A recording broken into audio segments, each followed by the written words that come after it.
aliw sa MCGI. Pagka nakikita mo yung mga kapatid at nakikita ka ng kapatid, nag-aaliwan sa isa't isa. Kaya ito po kami, hindi magkamayaw, hindi malaman ang magsimula na natuwaan sa kalooban.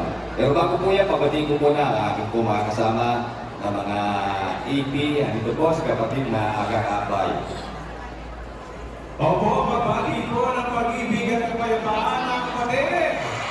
Salamat po sa Diyos sa mabuting pagkakataon ito na kaloob ng Diyos sa atin upang tayo po ay magsama-sama, makita po natin ang isa't isa at maaliw po tayo mga kapatid sa pananampalataya na nakikita po ng bawat isa sa atin, sa isa't isa, gaya mo nang naintindihan po natin sa paksa. Salamat po sa Diyos sa pagkakataon po ito. Pagbati po muli sa lahat.